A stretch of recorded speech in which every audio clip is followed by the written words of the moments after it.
The Manhattan skyline glittered like scattered diamonds when billionaire Juliet Carter called out the janitor mopping her stage. "You there," she said, pointing at the man in worn coveralls. "Care to demonstrate some Tai Chi with me just for fun?" The crowd of investors laughed. The janitor set down his mop. What happened next would shatter every assumption about power mastery and what true strength really means. Stay with me until the end of this incredible story, and let me know in the comments which city you're watching from. I'd love to see how far this tale travels. The September evening wrapped Manhattan in a golden embrace, painting the glass towers with honey-colored light that seemed to promise endless possibilities.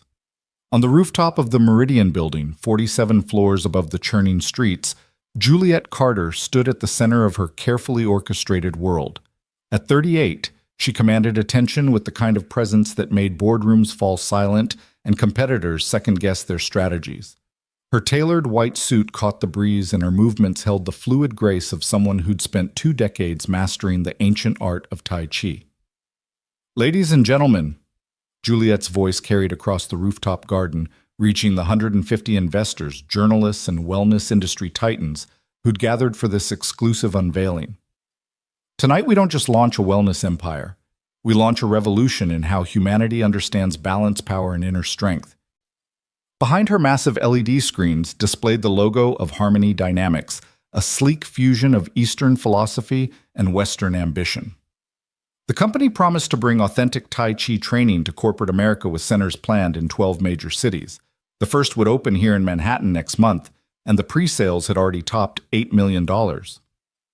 Mason Cole pushed his mop across the temporary stage, working around the edges of the spotlight that bathed Juliet in its warm glow. At 41, he moved with the careful efficiency of someone who'd learned to be invisible in plain sight. His coveralls bore the building's maintenance logo faded from countless washes. A few steps behind him, perched on a folding chair near the service entrance, his 9-year-old daughter Lila hunched over her homework, her backpack beside her feet. "Dad, I'm hungry," Lila whispered when Mason passed near her chair. "20 more minutes, sweetheart," Mason murmured back, his voice barely audible above the cocktail chatter. "Then we'll grab those dumplings you like from Chen's." Juliet continued her presentation, demonstrating a series of Tai Chi movements that drew appreciative murmurs from the crowd. Her form was technically perfect. Each gesture measured, each transition smooth as silk. She'd trained with masters in Beijing, competed in international tournaments, written 3 best-selling books on the intersection of martial arts and business strategy. "The beauty of Tai Chi," she explained, completing a movement called parting the wild horse's mane, lies not in aggression but in redirecting force. In business, as in life, the greatest power comes from turning opposition into opportunity. The investors nodded, champagne glasses catching the light from the string of Edison bulbs overhead. Among them stood Sloan Whitman, Juliet's chief operating officer, a woman whose shark-like smile had sealed more deals than anyone cared to count. At 52, Sloan had orchestrated the aggressive expansion that transformed Juliet's boutique wellness studio into a $50 million enterprise. "This is going perfectly," Sloan whispered to her assistant Meredith. "The Journal, the Times Wellness Weekly, they're all here. By tomorrow morning, Juliet's face will be on every lifestyle page in the country." Near the bar, Cole Barrett held court with a cluster of fitness influencers. At 28, Cole was everything the modern fitness industry worshipped: carved abs, perfect stubble, 17 million Instagram followers, and a line of supplements that generated 7 figures monthly. He'd been brought in as Harmony Dynamics celebrity trainer, the face that would sell Tai Chi to millennials who thought meditation meant checking their phones less than 50 times a day. "Tai Chi's cool and all, so," Cole was saying loud enough for his voice to carry, "but let's be real, in an actual fight, all that flowing around wouldn't mean much against someone with real training. I mean, I respect the philosophy, but—" "Mr. Barrett," Juliet's voice cut through his commentary like a blade through silk. "Perhaps you'd like to demonstrate with me. Show our guests how Tai Chi principles apply against real training." The rooftop fell silent. Cole's grin widened. "Sure, boss lady, but gently. Wright wouldn't want to mess up that perfect suit." Laughter rippled through the crowd as Cole strutted toward the stage, removing his designer blazer with theatrical flair. His fitted t-shirt revealed arms that had been featured in Men's Health magazine 3 times this year alone. Mason continued mopping, moving aside as Cole bounded up the steps. But as he shifted position, his foot caught the edge of the platform. The mop bucket tipped, sending soapy water cascading across the stage. Juliet stepped back, her white shoes now speckled with grimy droplets. "Oh God, I'm so sorry," Mason said, immediately dropping to his knees to contain the spill. "Seriously," Cole's voice dripped with disdain. "We're trying to do a demonstration here. Can't the janitor work somewhere else?" Mason kept his eyes down, working the mop with practiced strokes. "I'll have it cleaned up in just a moment, sir." Juliet studied the maintenance worker for a beat longer than necessary. Something about the way he moved economical balanced, never wasting a gesture, caught her attention. "Actually," she said, an idea sparking in her mind, "this gentleman might help us with our demonstration." Mason looked up, confusion flickering across his weathered face. "Ma'am, you've been watching me practice," Juliet observed. "I've noticed you here during our rehearsals this week, always working, but always watching. Have you studied Tai Chi?" I've seen a little," Mason replied carefully. Cole laughed. "Oh, this is rich. You want the janitor to demonstrate what's next, the hot dog vendor teaching CrossFit." "Why not?" Juliet's smile held a challenge. "Tai Chi is supposed to be for everyone, isn't it? Rich or poor, young or old. If our philosophy means anything, then this gentleman should be able to learn just as easily as anyone else." She turned to Mason. "What's your name?" "Mason Cole, ma'am." "Well, Mr. Cole, would you mind helping us just for fun? I'll show you some basic movements and you can try to mirror them. It would actually be perfect for our investors to see how accessible Tai Chi can be." Mason glanced toward Lila, who was watching with wide eyes. She gave him a tiny nod, the kind of encouragement only a daughter can give her father. "I suppose I could try," Mason said, setting his mop aside. "This is a waste of time," Sloane muttered to Meredith. "We should stick to the script." But Juliet was already positioning Mason beside her on the stage. "Just follow my movements," she instructed. "The fundamental principle is to move like water, never rigid, always flowing." She began with a simple sequence, grasping the sparrow's tail. Mason watched for a moment, then began to mirror her movements. His form wasn't just good. It was eerily precise, as if his body remembered patterns it had traced 1,000 times before. "Interesting," Juliet said, her competitive instincts stirring. "You've definitely done this before. Let's try something more advanced." She shifted into snake creeps down, a movement requiring significant flexibility and control. Mason followed his descent smooth as mercury, his balance perfect, despite the worn work boots that should have made the position awkward. The crowd had grown quiet. Phone cameras appeared, capturing the unexpected scene. The billionaire in her pristine suit and the janitor in his stained coveralls moving in unexpected harmony. "Okay," Juliet said, a new edge in her voice. "Let's make this more interesting. In Tai Chi, we have something called push hands. It's about sensing and redirecting your partner's energy. Mr. Cole, would you mind if we demonstrated?" Mason hesitated. "Ma'am, I should probably get back to—" "Come on, man," Cole called out. "Don't leave the boss hanging. Besides, I want to see this."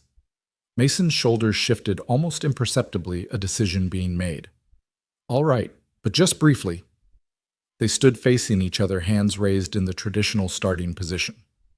Juliet pressed forward with her right palm, expecting the usual resistance or clumsy deflection she encountered with beginners. Instead, Mason's hand met hers with perfect pressure, not resisting, not yielding, but somehow making her force disappear into nothing. She found herself stepping forward into empty space off balance for a fraction of a second before Mason's gentle guidance restored her equilibrium. "Whoa!" someone in the crowd murmured.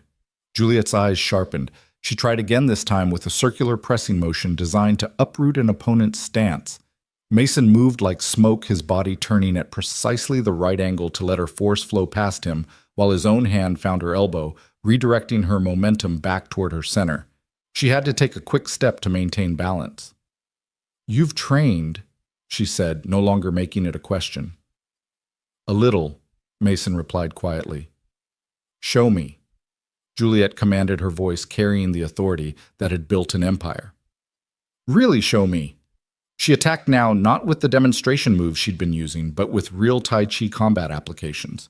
Her hands flew in complex patterns, seeking to trap unbalance and control. Mason moved like water, finding its way through cracks in stone. Every technique she attempted seemed to dissolve the moment it met his response. He wasn't fighting her. He was simply occupying the spaces where her force wasn't turning her own momentum into elegant circles that led nowhere.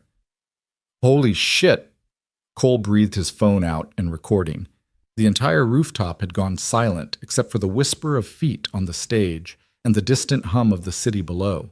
Juliet increased her speed, her face flushed with the thrill of finding an unexpected challenge. She attempted a technique called diagonal flying, a movement designed to use an opponent's resistance against them. Mason flowed with it, his body rotating in a way that transformed her offensive movement into what looked like an elaborate dance step. For a moment, they moved in perfect synchronization, as if they'd rehearsed this routine for years. "Who are you?" Juliet asked, breathing harder now. Mason didn't answer. Instead, he did something unexpected.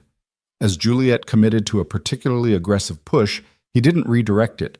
He absorbed it completely, his body becoming soft as cotton, drawing her forward until she was overextended.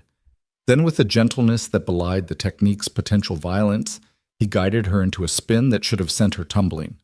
But his other hand was already there, supporting her lower back, turning what could have been a takedown into something that looked like a ballroom dance dip. The crowd erupted in spontaneous applause. Juliet stood there, her perfect composure cracked for the first time anyone could remember.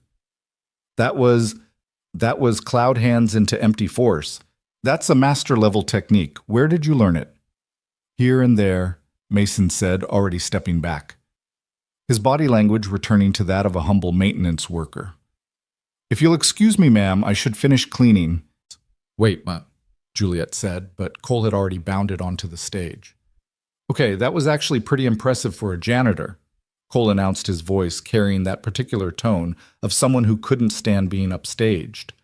"But let's see how that mystic flowing stuff works against someone with actual combat training." He dropped into a fighter's stance, not Tai Chi, but mixed martial arts, the kind of position that appeared on pay-per-view events and drew millions of viewers. "Cole," Juliet warned, "this isn't that kind of—" But Cole was already moving, throwing a quick jab toward Mason's shoulder, not full force, but enough to make a point. Mason shifted slightly, the punch sliding past him, as if he'd simply decided to be somewhere else. Cole followed with a cross, then a hook. Each punch found only air, Mason moving with minimal effort, his face calm as still water. "Stop running," Cole growled, his face reddening. He threw a harder punch, this one aimed at Mason's chest. Mason's hand came up not to block, but to guide his palm, barely touching Cole's wrist. The young trainer's momentum carried him forward, and suddenly he was stumbling past Mason, completely off balance. Mason's hand found Cole's shoulder, steadying him before he could fall. "You okay?" Mason asked quietly. Cole spun around, fury in his eyes. "Don't patronize me, janitor." He lunged forward with a technique from his championship days, a takedown attempt that had won him 3 amateur titles. Mason flowed like water around a stone, his body turning in a way that transformed Cole's aggressive forward momentum into a spiral that ended with the trainer on one knee, Mason's gentle hand on his shoulder, preventing him from falling flat on his face. "No one learns anything on the ground," Mason said so quietly only Cole could hear. "Stand up. Try again if you want. But maybe ask yourself what you're trying to prove." Cole looked up at the maintenance worker, seeing him clearly for the first time. Mason's eyes held no mockery, no superiority, only a kind of sad understanding, as if he'd seen this scene play out too many times before. "How?" Cole asked, his voice stripped of its usual bravado. "Practice," Mason replied simply, then stepped back and picked up his mop. The rooftop erupted in confused murmurs. Phones were out everywhere, capturing the scene from every angle. Sloane was already on her phone barking orders to someone about controlling the narrative and spinning this properly. Grace Lynn, a journalist from the Manhattan Voice, pushed through the crowd. At 34, she had a reputation for finding the real story beneath the public relations veneer. "Excuse me, Mr. Cole Mason?" "Cole, was it? Could I ask you a few questions?" "No comment." Mason said, not looking up from his mopping. But that was extraordinary. Where did you train? How long have you studied martial arts? I really need to finish my work, ma'am. Lila had stood up from her chair, her homework forgotten. She walked over to her father, slipping her small hand into his free one. Dad, that was amazing. Time to go, sweetheart, Mason said softly. Wait.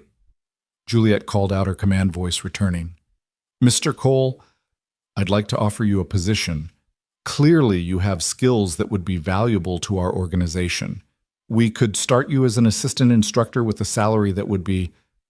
Thank you, ma'am, but I'm fine with my current job, Mason interrupted gently. It pays the bills, lets me be home for my daughter. That's all I need. But you could teach. You could share what you know. Mason paused, looking at Juliet with an expression she couldn't quite read. Sometimes the best teaching happens when no one knows there's a teacher in the room. Excuse me. He gathered his supplies and headed toward the service entrance, Lila beside him. The crowd parted, everyone staring at the janitor who had just made their $1 million Tai Chi master look like a student. Did you see that? Someone whispered. Who is he? I got it all on video. This is going viral for sure. Sloane appeared at Juliet's elbow. We need to control this. That janitor just made you look... He made me look like what I am. Juliet interrupted, her eyes still on Mason's retreating form. Someone who still has a lot to learn. That's not the message we want to send to investors. Isn't it? Juliet turned to face her COO. We're selling authenticity, aren't we? What could be more authentic than admitting there's always someone better, always more to learn? But Sloane was already working her phone, her mind spinning narratives and damage control. She didn't notice the way Juliet's gaze kept drifting to the service door, or the way the billionaire's hands unconsciously traced the movements Mason had shown her, trying to understand how someone who mopped floors could move like water given form. In the stairwell, Mason and Lila descended in companionable silence until Lila finally spoke. Dad, why didn't you tell them about... Some stories don't need to be told, sweetheart, Mason said gently. Besides, we've got dumplings to get, remember? But you were amazing. Everyone was staring. Mason stopped on the landing of the 32nd floor, kneeling to look his daughter in the eye. Lila, being amazing isn't about making other people see you. It's about being who you are even when no one's watching, especially then. But that mean man Cole, he was trying to hurt you? No, sweetheart. He was trying to hurt himself. He just didn't know it yet. They continued down the stairs, Mason's footfalls steady and sure. Behind them, the rooftop party continued, but something had shifted in the atmosphere. The investors were talking rapidly, phones pressed to ears.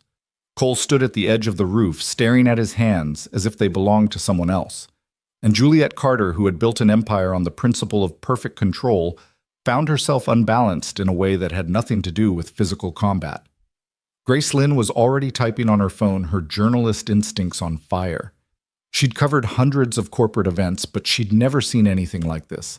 A janitor who moved like a master, a billionaire who'd been beaten at her own game, a celebrity trainer humbled by someone society would consider beneath him. There was a story here, maybe the story of her career. She approached Sloane Whitman, who was deep in conversation with someone from her PR team.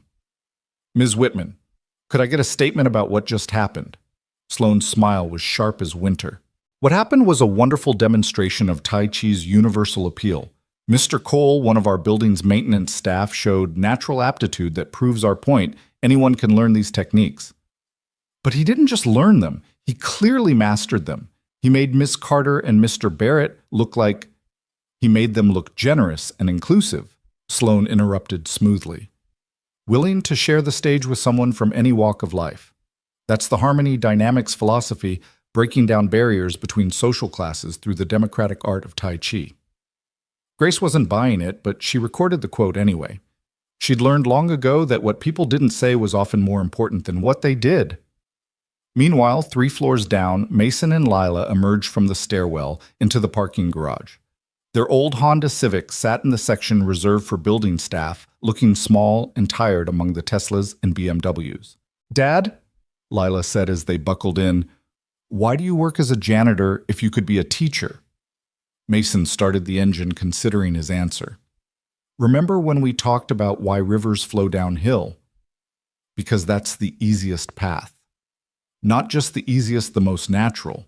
Water doesn't fight to go uphill just to prove it can. It finds its level and does what it needs to do. He pulled out of the parking space, heading toward the exit. Right now, what I need to do is be your dad, pay our rent, and make sure you have everything you need for school. That's my natural path. But you could make more money teaching rich people. Money's just paper, sweetheart. It can't tuck you in at night or help with homework or be there when you have a bad dream. They drove through the Manhattan evening, the city lights blurring past like scattered stars. Neither of them noticed the black town car that pulled out behind them, maintaining a careful distance. Inside, Sloane Whitman spoke rapidly into her phone. I don't care what it costs. I want to know everything about Mason Cole by morning, employment history, background, everything. Something's not right here. Back on the rooftop, the party was winding down, but Juliet remained on the stage, moving through the same sequences she'd practiced with Mason. Every technique felt different now, infected with the memory of how easily he'd dissolved her force into nothing. Cole approached, his swagger notably diminished. Juliet, I'm sorry about what? Showing our investors exactly what we're up against. What do you mean? She stopped moving, fixing him with the stare that had cowed boardrooms full of executives. Don't you see? If a janitor can do what he just did, what does that say about everything we're building? Either we're selling something real, in which case we need to understand what he knows, or we're selling an illusion, in which case we're frauds. He got lucky, Cole said, but even he didn't sound convinced. Lucky. Juliet laughed, but there was no humor in it. He could have put you in the hospital, Cole. Instead, he kept you from falling 3 times. That's not luck, that's a level of control we can only dream about. She walked to the edge of the roof, looking out over the city. Somewhere out there, a janitor was taking his daughter for dumplings, carrying secrets she couldn't begin to guess. But she would find out. Juliet Carter hadn't built her empire by accepting mysteries. She solved them, controlled them, turned them into assets. We need him, she said quietly. What? Cole joined her at the railing. We need him to teach, to show us what we're missing. He said no. Everyone has a price. Cole was quiet for a moment. You know, when he had me off balance, when he could have hurt me, the look in his eyes, it wasn't mercy, it was sadness. Like he pitied me. Maybe he did. A janitor pitying me. That's rich. Juliet turned to study her celebrity trainer. Is it? You attacked a man who was just trying to do his job in front of his daughter to prove something that didn't need proving. Maybe pity was exactly the right response. She left Cole standing there and walked back across the rooftop, her heels clicking on the composite decking. The investors had mostly departed, leaving behind the usual detritus of a successful event. Empty glasses, forgotten name tags, the lingering scent of expensive perfume. Grace Lynn intercepted her at the elevator. Ms. Carter, one question. Do you think what happened tonight will affect investor confidence in Harmony Dynamics? Juliet considered the reporter for a long moment. Grace had intelligent eyes, the kind that saw through corporate spin. Off the record, if you prefer. I think tonight showed that there's more to Tai Chi than what we're selling, and that should either terrify my investors or inspire them. I haven't decided which yet. And what about you? Are you terrified or inspired? Juliet smiled, and for the first time all evening, it reached her eyes. Both, Ms. Lynn. Definitely both. The elevator doors closed, leaving Grace alone on the rooftop. She looked at her phone, at the notes she'd been taking, at the videos she'd captured. This was bigger than just a corporate event gone strange. This was about authenticity in an age of artificial everything, about mastery hiding in minimum wage work, about the assumptions people made based on appearance and status. She thought about Mason Cole, the way he'd moved, the way he'd chosen mercy over dominance. There was a story there buried beneath the surface. And Grace Lynn was very good at digging. In Chen's Dumpling House, a small restaurant squeezed between a dry cleaner and a phone repair shop, Mason and Lila sat at their usual table by the window. The owner, Mr. Chen, brought their order without being asked: pork dumplings for Lila, vegetable for Mason, extra sauce on the side. Tough day, Mr. Chen asked in Mandarin, noticing something different in Mason's posture. Complicated. Mason replied in the same language, his accent nearly perfect. Mr. Chen's eyebrows rose. He'd been serving Mason for 3 years and had never heard him speak anything but English. "You surprise me, my friend." "Sometimes we surprise ourselves," Mason said, switching back to English for Lila's benefit. After Mr. Chen returned to the kitchen, Lila looked at her father with wonder. "You speak Chinese." "A little." "What else don't I know about you?" Mason reached across the table to ruffle her hair. "Hopefully nothing important. Eat your dumplings before they get cold." They ate in comfortable silence, the city flowing past outside like a river of lights and lives. Mason's phone buzzed the building supervisor, asking if he could cover an extra shift tomorrow. He texted back yes, same as always. "Dad," Lila said through a mouthful of dumpling, "do you ever wish things were different?" "Different how?" "I don't know. That we had more money, lived in a better place, that Mom was still—" She trailed off, suddenly interested in her chopsticks. Mason was quiet for a moment, choosing his words carefully. "I wish your mom was still here every day, but everything else? We have what we need, Lila. A roof over our heads, food on the table, and each other. That's not nothing. But those people tonight, they have so much more. Do they? That woman, Miss Carter. She's got all the money in the world, but she spent tonight trying to prove she was the best at something. The young man Cole, he's famous, but he needed everyone to see how tough he was. Sometimes having more just means you have more to lose." Lila considered this, her 9-year-old mind working through complex ideas. "But you beat them both. Doesn't that make you the best?" "There's no best, sweetheart. There's just practice and patience and trying to do better today than yesterday. Besides," he smiled, "I didn't beat anyone. I just didn't lose. That's the same thing." "No, it's really not. But you'll understand when you're older." They finished their meal and walked home through the cooling evening. Their apartment building was a pre-war walk-up in Queens, 5 stories of fading brick and fire escapes. The stairs creaked as they climbed to the 4th floor, and Mason had to jiggle the key just right to open their door. The apartment was small but clean one-bedroom that Lila had while Mason slept on a pull-out couch in the living room. The walls were covered with Lila's artwork and school achievement certificates. A small shrine sat in the corner with a photo of a woman who shared Lila's eyes and Mason's smile. "Homework, then bed." Mason said the nightly ritual as comfortable as breathing. While Lila worked on her math problems, Mason stood by the window looking out at the city. Somewhere out there, powerful people were probably discussing him, dissecting what had happened, trying to fit him into a box they could understand. He'd stayed invisible for 3 years, just another face in the crowd of people who kept the city running.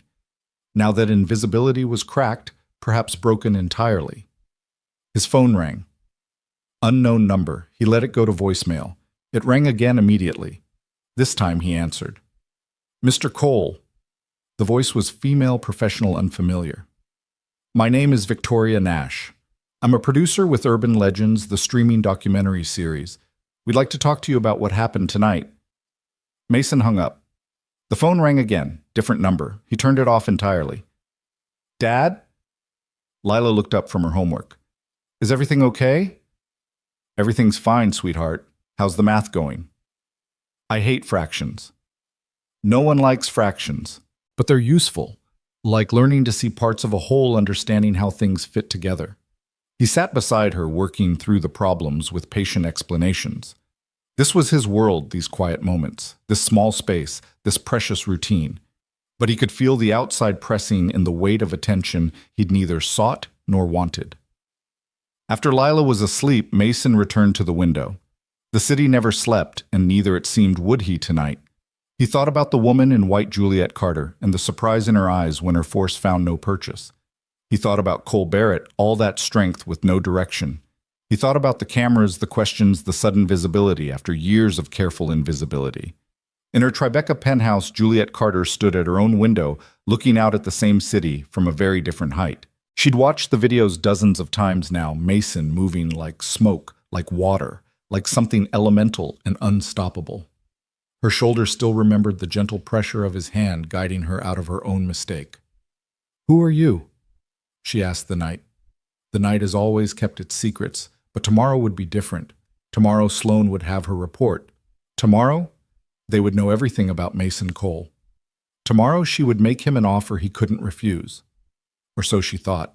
Because Juliet Carter, for all her success and power and skill, had never met someone who had already refused everything the world had to offer, who had chosen invisibility over fame, simplicity over complexity, presence over ambition.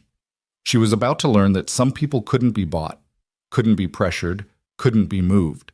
Like water, they simply found their level and stayed there no matter how hard you tried to make them rise. The next morning arrived with unseasonable rain, turning Manhattan into a mirror of itself, every surface reflecting the gray sky above. Mason's alarm went off at 4:30 a.m., same as always, but this time he found 17 missed calls on his phone when he turned it back on. 3 from unknown numbers, 4 from the building supervisor, and 10 from a number that Google told him belonged to Harmony Dynamics corporate headquarters. He deleted them all and went to make breakfast. Lila emerged from her room at 6, already dressed for school, her backpack heavy with books. She found her father sitting at their small kitchen table, a cup of black coffee growing cold in his hands, while he stared at nothing in particular. "You're worried, Bo," she said, not making it a question. "Just thinking. About last night." Mason looked at his daughter, really looked at her. 9 years old, but those eyes held wisdom that came from losing a mother at 6, from watching her father work 2 jobs to keep them afloat, from understanding early that the world didn't owe anyone anything. "It might get complicated for a while," he admitted, "because you showed them what you can do, because I showed them anything at all." The rain drummed against their window as they ate breakfast in silence, oatmeal with sliced bananas, the same meal they'd shared every morning for 3 years. Routine was safety, routine was invisible, but Mason could feel that invisibility dissolving like sugar in water. His phone rang. The building supervisor. "Mason, where the hell are you? There's media all over the lobby asking about you." "Media?"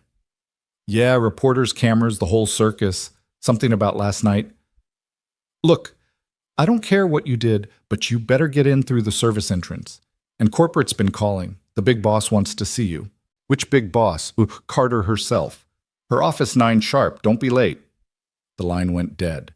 Mason looked at Lila, who was pretending not to have heard. "I'll walk myself to school," she said quietly. "Not in this weather. Come on, we'll go together." They took the long way, avoiding the main streets, Mason's old army instincts kicking in as he mapped alternate routes in his head. The rain helped, giving them cover under a shared umbrella, making them just another parent and child in the morning rush. But he could feel the change in the air, the way attention bent toward him like flowers following the sun. At PS 47, Lila turned to him before going inside. "Dad, are we going to have to move again?" The question hit him like a physical blow. They'd moved twice before when things got complicated, when the past came knocking. He'd promised her this time would be different. "I hope not, sweetheart. But if we do, then we do. Together. Like always." She hugged him quickly, fiercely, then disappeared into the school. Mason stood in the rain for a moment, watching her go, before turning toward Manhattan and whatever waited for him there. The service entrance to the Meridian building was supposed to be his secret route, but 3 reporters had already found it. They rushed toward him, phones extended like weapons. "Mason Cole, can you comment on last night's viral video? Is it true you're a former military operative? What's your relationship with Juliet Carter?" He pushed past them without a word, badging in with security, who looked at him with new interest. Everyone had seen the video. In the service elevator, his phone showed him why.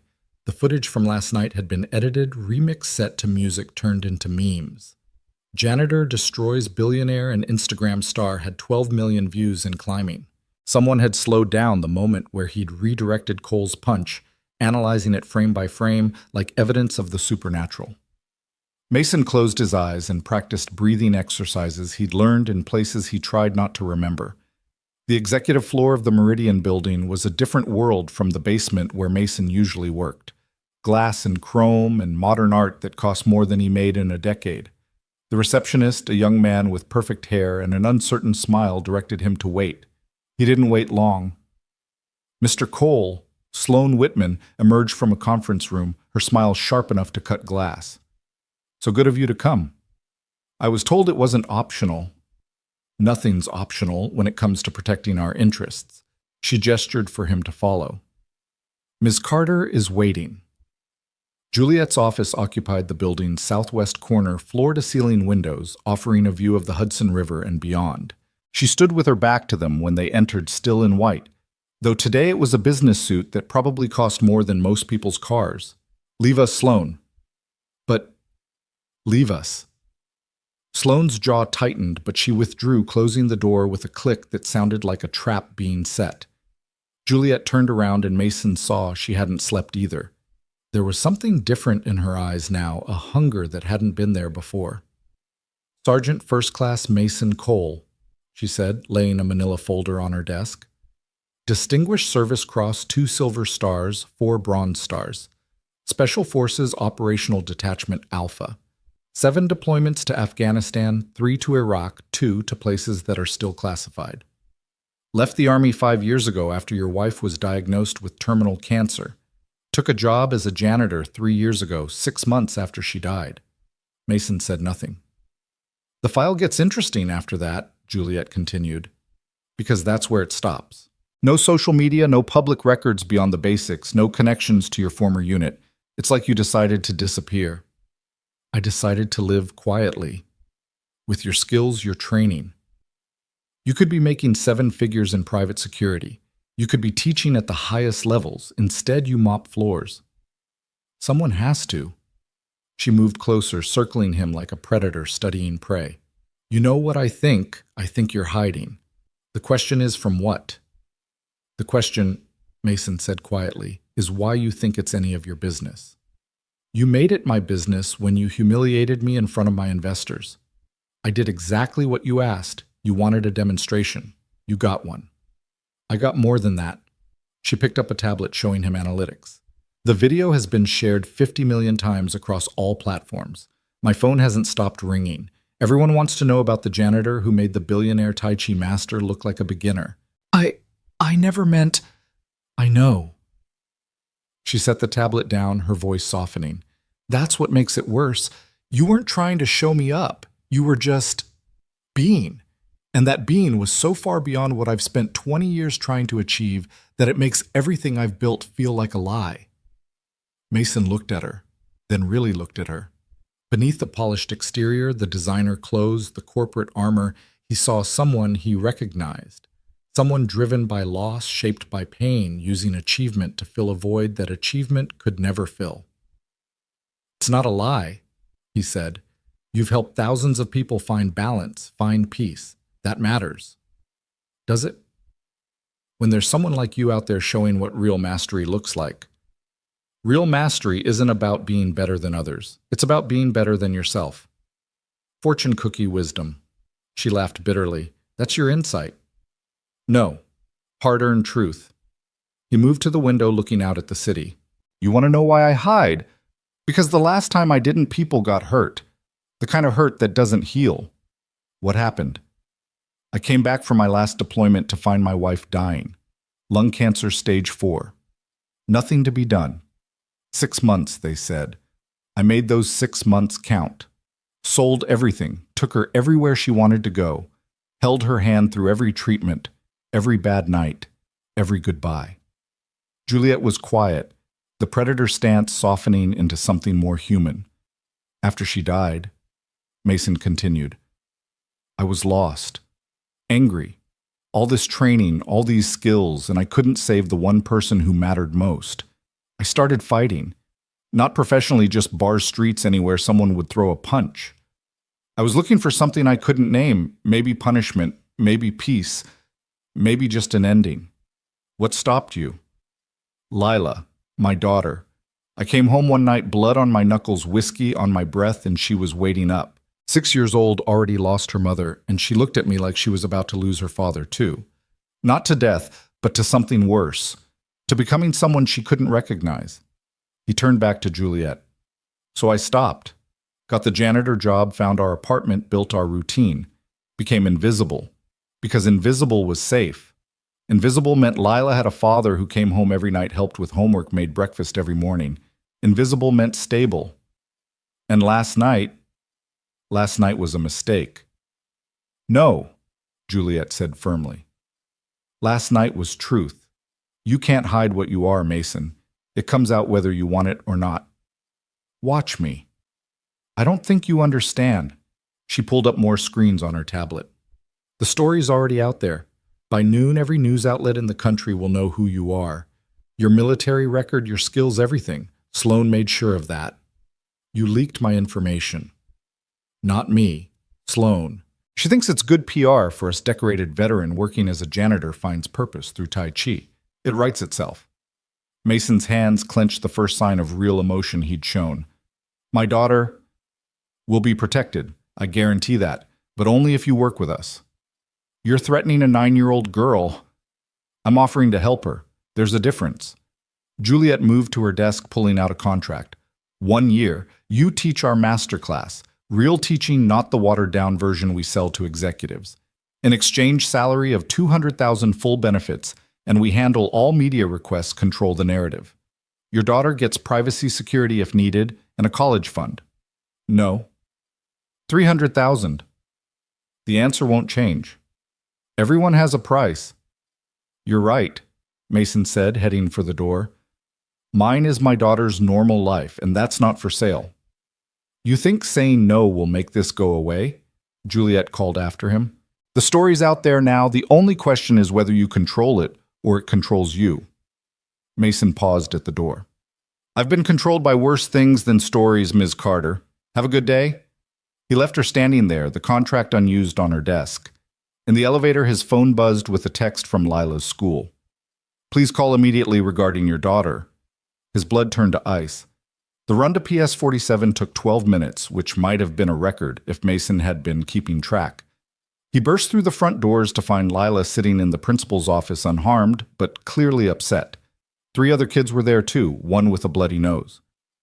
Mr. Cole, Principal Martinez stood up. We need to discuss what happened. Is she hurt? No, but... Mason knelt in front of his daughter. Are you okay? They said things about you, Lila whispered. About the video. Called you a fake, a liar. Said you were just trying to get famous. And I showed them they were wrong. Mason looked at the kid with the bloody nose, then back at his daughter. Her knuckles were scraped. Lila threw the first punch, Principal Martinez said. That's automatic suspension regardless of provocation. How long took? 3 days, and she'll need to write an apology. Mason nodded, taking Lila's hand. We'll handle it at home. They walked out together, Lila having to take 3 steps for each of his. The rain had stopped, but the clouds remained heavy and watching. I'm sorry, she said in a small voice, for defending your father, for fighting. You always said fighting doesn't solve anything. Mason stopped walking, crouching down to her level. I said fighting doesn't solve anything worth solving. There's a difference between violence as a solution and standing up for people you love. But I got suspended. Sometimes doing the right thing has consequences. The question is whether you can live with them. Can you... With what's happening because of last night? He thought about the reporters, the leaked military record, Juliet's offer, the story spinning out of control. I don't know yet, but we'll figure it out together. They went home to find their apartment building surrounded by news vans. Mrs. Chen from 4B was on the front steps, arms crossed, refusing to let anyone inside. This is private property, she was saying in accented English. You go now or I call police. Mrs. Chen, Mason called out. It's okay. She turned to relief, flooding her face. Mr. Mason, these people, they crazy. Say you some kind of kung fu master. I tell them you just fix things, mind own business. Thank you. He guided Lila past the cameras, ignoring the shouted questions. Inside, Mrs. Chen followed them. Is true, she asked quietly. What they say, some of it. She studied him for a long moment, then nodded. You good man. Good father. That's what true. She patted Lila's head. You hungry? I make dumpling. We're okay, Mrs. Chen. Thank you. She left them, but not before shooting one more glare at the reporters visible through the lobby glass. In their apartment, Mason found 17 more messages on the answering machine he'd forgotten he owned. Offers from security firms, interview requests, someone claiming to be from Netflix about a documentary. He deleted them all. "Dad," Lila said from the couch where she was supposed to be thinking about her actions. "What are we going to do?" "Right now lunch, then homework." "I'm suspended." "Doesn't mean you stop learning. Get your books." They spent the afternoon on math and reading the normal routine a life raft in an increasingly stormy sea. But Mason could feel the world pressing in through the walls. His phone turned to silent, lit up continuously with calls and texts. Someone had leaked his number, too. At 3 o'clock, a knock at the door interrupted Lila's essay on why violence isn't the answer to disagreements. Mason appreciated the irony. He looked through the peephole to find Grace Lynn, the journalist from last night. "I'm not doing interviews, Key," he said through the door. "I'm not here for an interview. I'm here to warn you." Something in her tone made him open the door, keeping the chain on. "Warn me about what?" "Sloan Whitman. She's planning something for tonight. A publicity stunt. She's got Cole Barrett ready to challenge you publicly, make it seem like last night was staged. If you don't show up, they'll spin it as cowardice. If you do, they'll turn it into a circus." "Why are you telling me this?" "Because I don't like bullies and I don't like lies. And because there's a real story here about power and perception and what we value as a society. That story deserves better than Sloane's manipulation." Mason studied her through the gap. "What do you want?" "Nothing. Maybe someday when you're ready, you'll tell me your story. The real one. But that's your choice. This is just a heads up from someone who knows what it's like to be caught in someone else's narrative." She turned to go, then paused. "Oh, and the building at 483 West Broadway. The one where Sloane's planning her ambush. There's a service entrance on the north side that connects to the subway, in case you needed to know." She was gone before Mason could respond. He closed the door, thinking. The smart move was to stay home, ignore it all, let it blow over. But he knew Sloane's type. She wouldn't let it blow over. She'd escalate until she got what she wanted or destroyed what she couldn't have. His phone buzzed. A text from an unknown number, but the image attached made his blood run cold. It was Lila's school taken from across the street. Just the building, nothing threatening, but the message was clear. They knew where she was vulnerable. Another text followed immediately. "Tonight, 8 p.m., 483 West Broadway. End this the right way or we'll end it ours. S." Mason looked at his daughter working on her essay with careful concentration, tongue poking out slightly as she wrote. She deserved better than being a pawn in someone's game. He made a decision. "Lila, how do you feel about visiting Uncle Tom tonight?" She looked up surprised. Tom wasn't really her uncle, but an old army buddy who lived in New Jersey. They only visited him when things got complicated. "Are we running?" "No, you are. Just for tonight. I need to handle something." The woman from the text. Sometimes Mason forgot how observant his daughter was. "Yes." "You're going to fight." "I'm going to end something. There's a difference." She was quiet for a moment. "Mom would tell you to be careful." "Mom would tell me not to go at all." "But she'd understand why you have to." Mason pulled his daughter into a hug. "When did you get so wise?" "Tuesday." Despite everything, he laughed. They packed a small bag for Lila, just overnight things. The reporters had thinned out as evening approached, and Mason was able to get them to his car without much harassment. The drive to Tom's took an hour, during which Lila fell asleep against the window, her breath fogging the glass in small, perfect circles. Tom met them at the door, all 6 feet 4 inches of him still built like the linebacker he'd been before the Army. "Heard you've been making waves, brother." "Trying not to drown in them." "Need backup." Mason looked at his sleeping daughter, Tom already lifting her gently from the car. "Just keep her safe." "You know I will. But Mason, I saw the video. You sure you want to go back to that world?" "I'm not going back to anything. I'm just finishing something that should never have started." Tom studied him with eyes that had seen the same wars, the same losses. "Be careful, brother. The skills never leave, but neither do the costs." Mason knew he was right, but he also knew that sometimes the only way out was through. The drive back to the city gave him time to think, to prepare. He hadn't wanted this, hadn't asked for it, but here it was anyway. The past had a way of finding you no matter how deep you buried it. 483 West Broadway turned out to be an abandoned warehouse in Tribeca, the kind of place developers bought and forgot about while property values climbed. The front entrance was lit with professional lighting rigs, cameras already set up a small crowd gathering. Mason could see Cole Barrett warming up, throwing shadow punches for his Instagram followers. But Mason took Grace Lynn's advice, finding the service entrance on the north side. It was unlocked as if waiting for him. Inside, the warehouse had been transformed into a makeshift arena. Training mats covered the floor, more cameras on tripods, and at the center, Sloane Whitman in a red dress that looked like blood under the lights. "I didn't think you'd come," she said when she saw him. "You threatened my daughter. I motivated you. There's a difference." "No, there isn't." She smiled that shark smile. "Well, you're here now. That's what matters. The show starts in 30 minutes. Cole's been training all day studying the footage, preparing. This time will be different." "Will it?" "Oh yes. See, last night you caught us by surprise. Tonight we're ready. Cole knows your moves now, your patterns. And there are stakes. Stakes. If Cole wins, you work for us. Sign the contract, become our spokesman, the whole package. If you win, really win, not just your defensive dancing, we leave you alone. Forever. No more reporters, no more threats, just your quiet little life back. And if I don't fight, then the story becomes about the coward janitor who was exposed as a fraud, and that story follows your daughter for the rest of her life." Mason looked around the warehouse. He could see the exits, the angles, the spaces. His mind automatically calculated distances, possibilities, probabilities. The old training never really went away. It just waited. "One condition," he said. "You're not in a position to negotiate." "I'm always in a position to negotiate." He let something shift in his voice and his stance, and saw Sloane take an involuntary step back.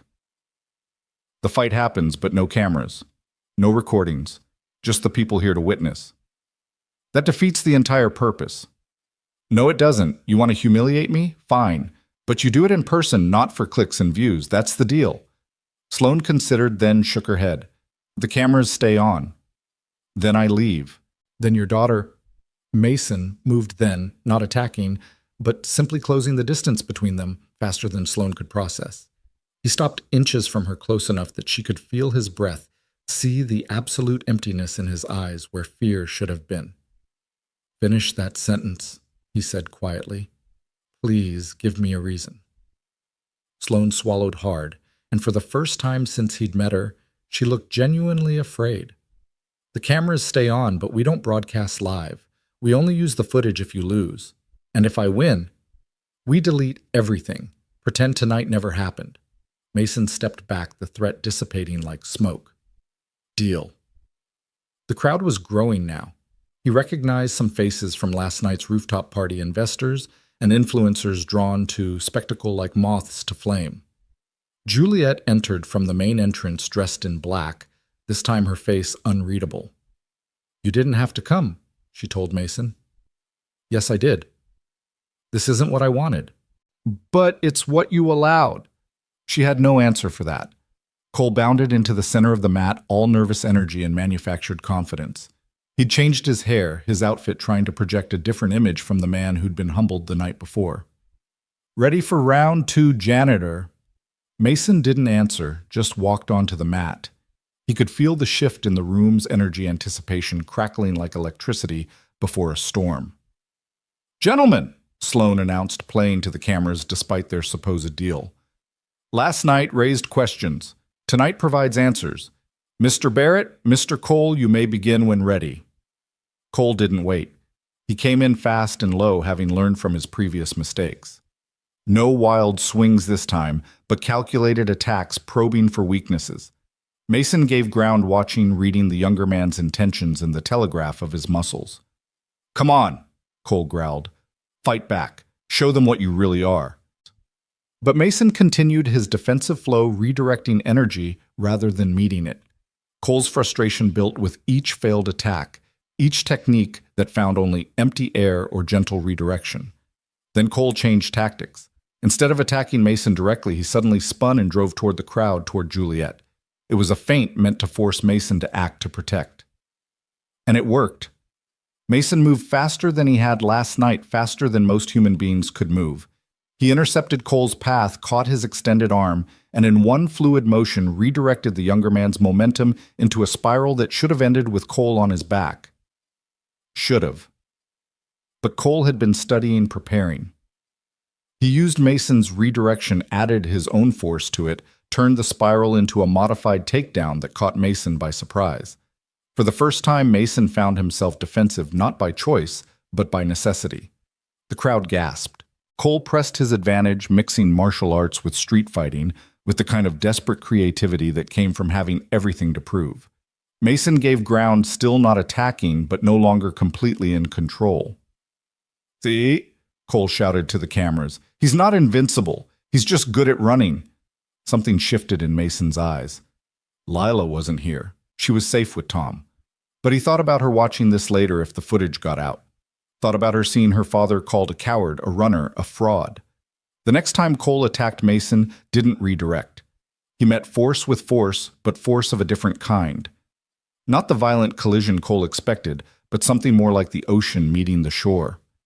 Cole's punch connected with Mason's blocking arm, but instead of stopping, it seemed to sink into something that absorbed the impact, completely drew it in, and then sent it back.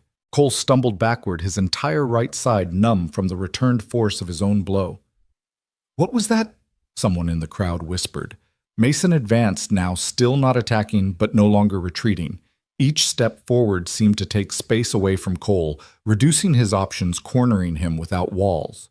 "Stop playing with me," Cole snarled, throwing a combination that would have dropped most fighters. Mason flowed through it like water through a net. His hands found Cole's shoulders, gentle as a friend's greeting, and suddenly Cole was airborne.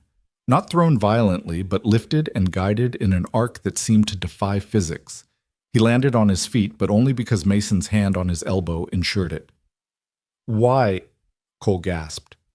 "Why won't you just fight me?" "Because you're not my enemy," Mason replied loud enough for everyone to hear. "You're just young and scared and trying to matter. I've been there. Fighting you won't help either of us." "I'm not scared of anything. You're scared of being ordinary, of being forgotten, of all those followers realizing you're just another guy with good genetics and a marketing team." Cole's face went red. "Shut up.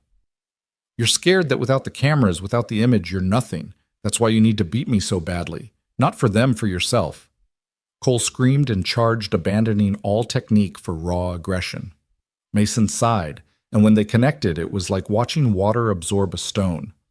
Cole's momentum vanished into Mason's centeredness. His fury dissolved into calm, and somehow, impossibly, the two men ended up standing still in the center of the mat. Cole's fist pressed against Mason's palm, going nowhere. "I could hurt you now," Mason said quietly, only for Cole. "Break your arm, destroy your knee, end your career. That's what the old me would have done. But you know what I learned? Breaking people is easy. Building them back up is hard. So here's what's going to happen. You're going to step back. We're going to bow to each other like this means something, and then you're going to go home and figure out who you are when the cameras aren't rolling. And if I don't..."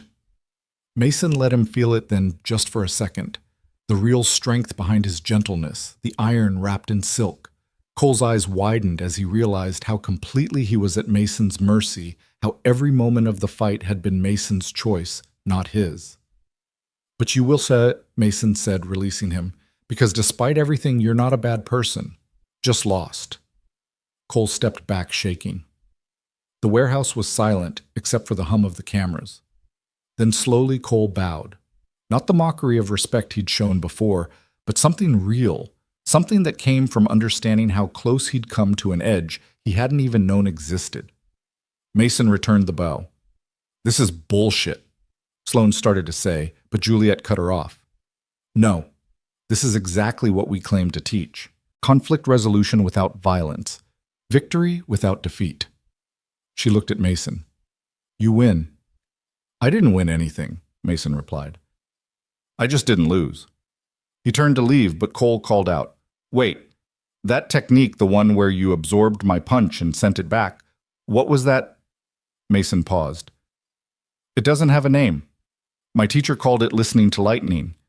You take in violence so completely that it becomes something else, but it takes years to learn and costs more than most people want to pay." "What did it cost you?" Everything worth losing, and a few things that weren't.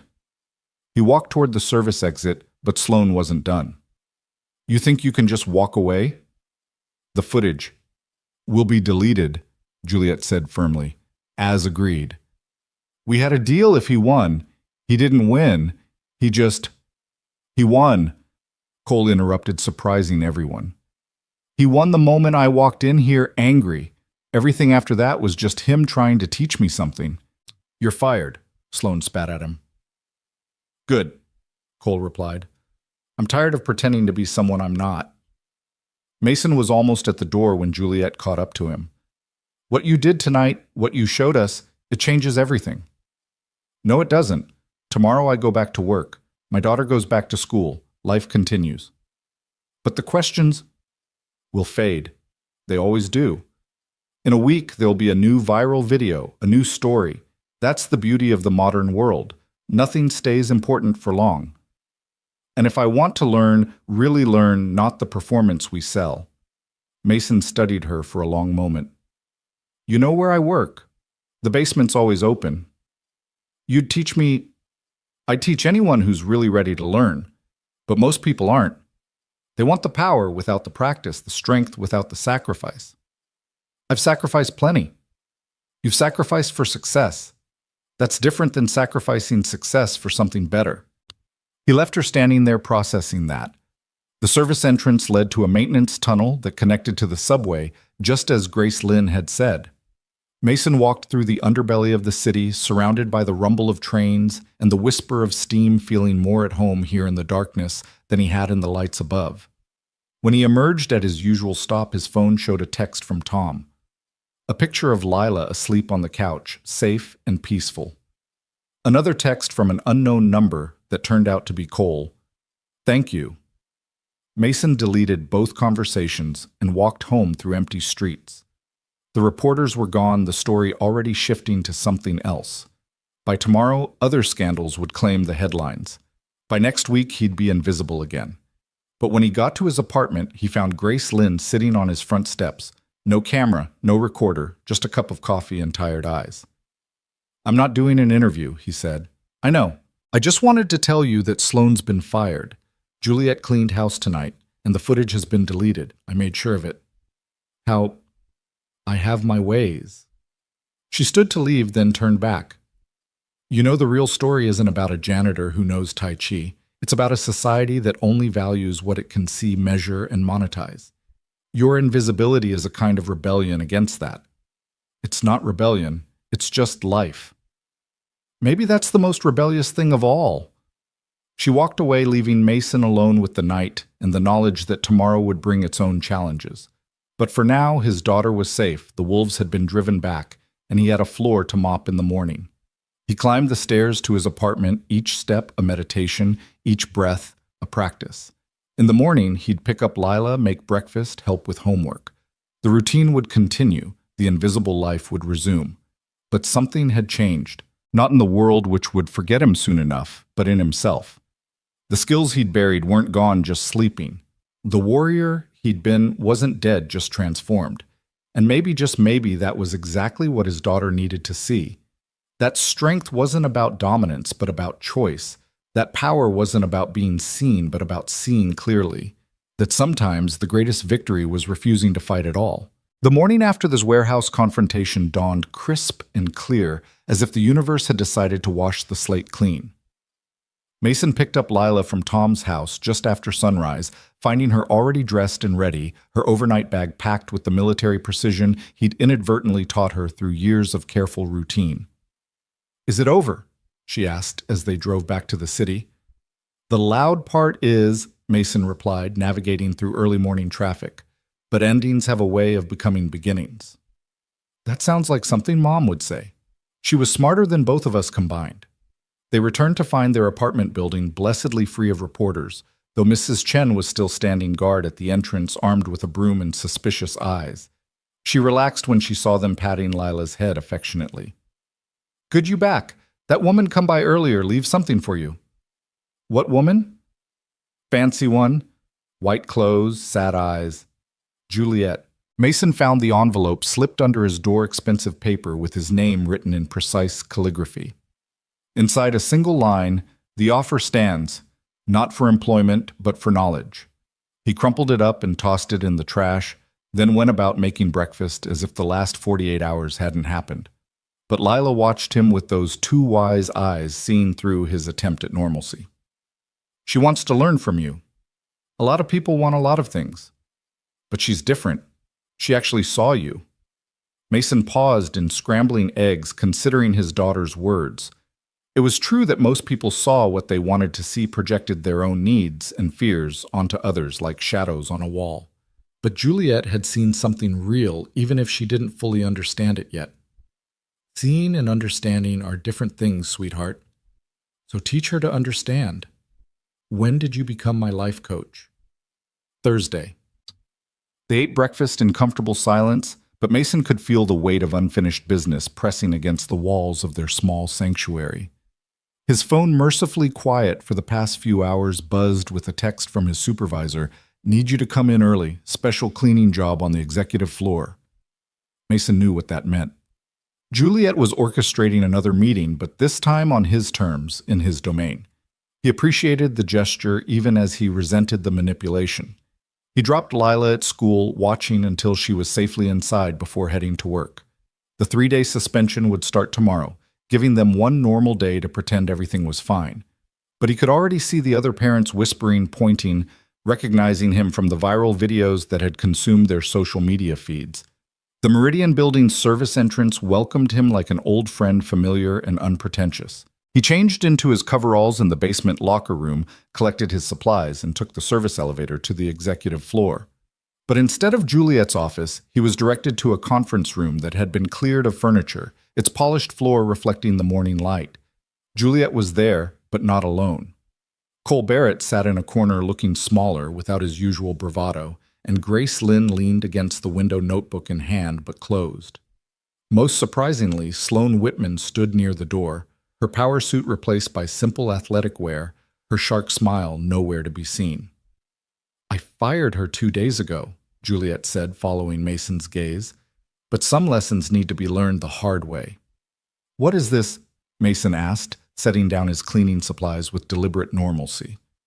"An intervention," Grace said, "or maybe a confession, or possibly just a group of people who've realized they've been looking at the world backwards." Cole stood up, his movements tentative. "I wanted to apologize, properly. Not for the cameras or the image, but actually apologize. I've been an ass." "You've been young," Mason corrected. "There's a difference." "I'm 28. That's not that young. I've known 60-year-olds who were younger. Age isn't about years." Sloane cleared her throat, the sound strange coming from someone who usually commanded attention rather than requesting it. "I've built my entire career on controlling narratives, spinning stories, making people see what I wanted them to see. Last night you made me realize I've never actually seen anything real, just reflections of reflections. And now you want enlightenment." Mason's tone wasn't mocking, just tired. "You all want me to teach you some secret that will make everything make sense." "No," Juliet said quietly. "We want to understand why you choose to stay invisible when you could be anything." Mason walked to the window, looking out at the city waking up below. Millions of people starting their days, each carrying their own secrets, their own skills, their own reasons for hiding or revealing themselves. "There's an old story," he began, not turning around, about a master archer who could hit a target in complete darkness. Students came from everywhere to learn his secret. They expected special breathing techniques, ancient wisdom, magical bows. You know what he taught them? To close their eyes and stop trying to hit anything. Most of them left disappointed. The few who stayed learned that not shooting was the hardest shot of all. "That's not an answer," Sloane said. "Isn't it?" Mason turned to face them. "You all came here thinking I have something you lack, some secret technique, some hidden knowledge. But what if the secret is that there is no secret? What if the power you're looking for comes from giving up the search for power?" Cole shifted uncomfortably. "But last night, what you did to me, that was power." "No, that was absence. I created a space where your force had nowhere to go." "That's not the same as meeting force with force." "Teach us," Juliet said simply. Not for money, not for fame, just teach us. Mason studied each of them in turn. 4 successful people who discovered that success wasn't enough. 4 seekers who didn't yet understand what they were seeking. One lesson, he said finally. One morning. After that, you go back to your lives and leave me to mine. They agreed eagerly, too eagerly. Mason had them remove their shoes stand in a circle. He started with breathing, the most basic element that everyone thought they understood. Breathe naturally, he instructed. They did, or thought they did. But Mason could see the effort in it, the conscious control, the trying to breathe correctly. Now stop breathing. What? Cole looked confused. Stop trying to breathe. Let your body breathe itself. It took them nearly 20 minutes to understand the difference, to let go of conscious control and trust their bodies to know what they'd been doing since birth. Grace got it first, her journalistic mind used to observing without interfering. Sloane struggled the most, every breath an act of will she couldn't quite release. This is pointless, Sloane finally said. We're just standing here breathing. Are you? Mason asked. Or are you standing here trying to breathe? There's a difference. He moved them through basic Tai Chi positions, but not the way they expected. Instead of perfecting forms, he had them focus on the spaces between movements, the moments of transition where one thing became another. You're all trying to get somewhere, he observed as they moved. Trying to complete the form, reach the next position. But what if the journey is the destination? What if the space between is where everything actually happens? Juliet, despite her 20 years of training, found herself struggling with this approach. Everything she'd learned was about precision, perfection, achieving ideal forms. Mason was asking her to forget the destination and exist in the traveling. I don't understand, she admitted, frustration creeping into her voice. Good, Mason replied. Understanding is overrated. Feel instead. He had them push hands, but not competitively. The goal wasn't to unbalance their partner, but to maintain mutual balance, to create a circuit of energy that supported both people. Business is about winning, Sloane protested as she practiced with Grace. Someone wins, someone loses. That's how the world works. Is it? Mason asked. Or is that just the story we tell ourselves to justify cruelty? He paired with Cole, demonstrating. Their hands met, and Cole immediately tried to push to establish dominance. Mason didn't resist or redirect. He simply became empty, a void that Cole's force fell into without effect.